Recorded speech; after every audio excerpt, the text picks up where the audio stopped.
Hello, it's Anne from SortMyBooks, and in today's video we're going to look at setting up products.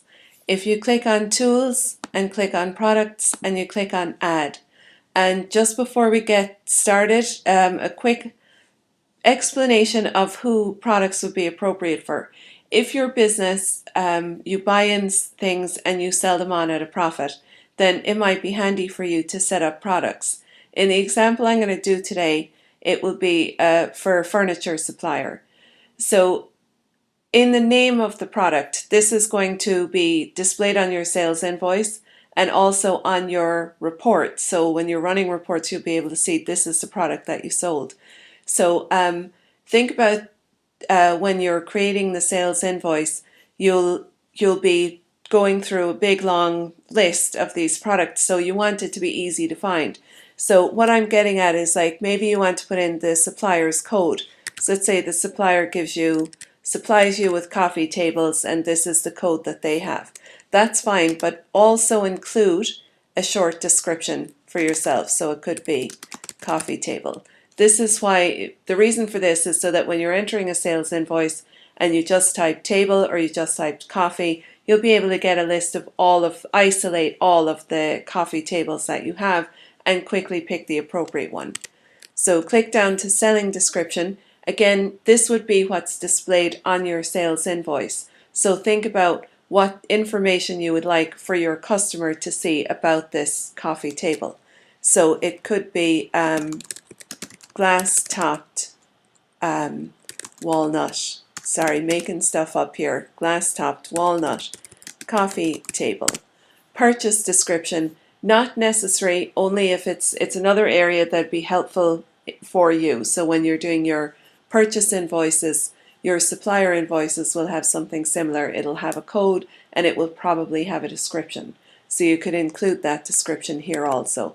And the supplier's product description would probably be more technical than the selling description that you want to give to your customer.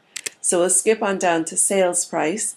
So sales price, why you want to include this, and think again, this is a default. So you can put in, let's say 200 is the price that you normally sell this table at. Now I understand that occasionally you might give discounts and things like that, but what you want to include is if there is a default price, it's useful to put it in here. One of the reasons as well, it'll help with your margins. So you put in a purchase price. So by having a selling price and a purchase price, what you'll be able to get is a report that will show the profit margin that you're making. And also when you're putting together your sales invoice, you'll be able to see the profit margin on the sales invoice. Your customer won't be able to see that. That's only for your own information. Now the selling V80 rate, so in Ireland a table would be 23%, and I'm putting in a purchase VAT rate is also 23%. Now some of you might be thinking, hang on a minute, I get my coffee tables from an EU supplier and they sell it in to me at 0% VAT.